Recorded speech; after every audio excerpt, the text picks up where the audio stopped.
Avec nous maintenant en direct des Bains, Gérald Carsonti, vous êtes le nouveau PDG de HP France. Avant de parler de l'entreprise, cette information qui est sortie ce matin, Tanguy Moulin-Fournier, le père de la famille otage au Cameroun, serait l'un de vos salariés. Est-ce que vous confirmez cette information ?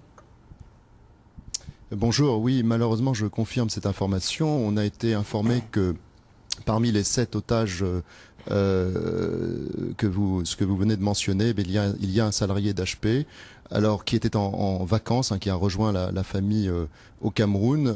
C'est une personne qui travaille, c'est un salarié qui travaille en fait chez HP Espagne.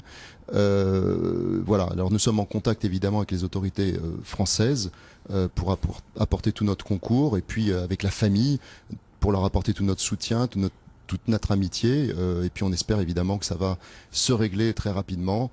Pour des raisons évidentes, je ne ferai pas d'autres commentaires. Alors on va parler de l'économie maintenant, de ce qui motive votre visite aujourd'hui en Isère. On vient de le voir, des investissements assez conséquents sur le site des Bains. Néanmoins, l'emploi est toujours menacé, on l'a entendu dans le reportage. Combien de postes vont être supprimés chez HP Isère ?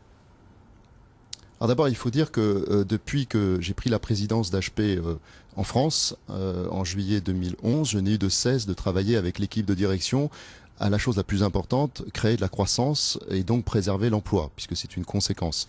Nous avons pu réduire le plan social, puisque initialement c'était un plan social de 520 suppressions de postes. C'était donc moins que par le passé d'ailleurs, mais on a réussi fin décembre à réduire ces suppressions à 300 environ. En Isère, vous avez 2000 salariés. Combien vont être supprimés précisément? Est-ce que vous avez le chiffre?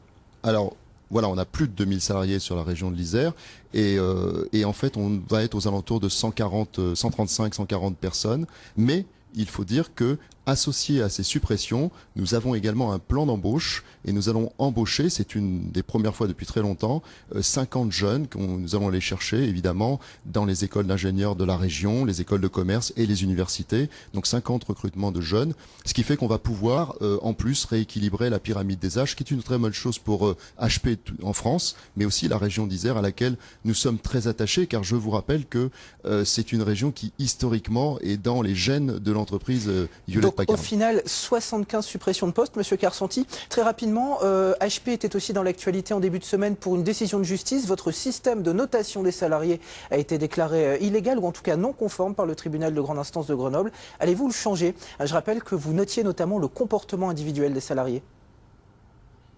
Non, alors d'abord, la question qui était étudiée au tribunal, c'était de savoir si on avait un système de quotas. Il a été déclaré que non, donc c'est une très bonne chose. Ensuite, un certain nombre de commentaires ont été faits auxquels on est sensible. Moi, j'ai lu le compte-rendu du juge et il y a de très bons points qui vont nous permettre d'améliorer le système. De là, pour nous, à en conclure que notre système serait défaillant, je ne le crois pas.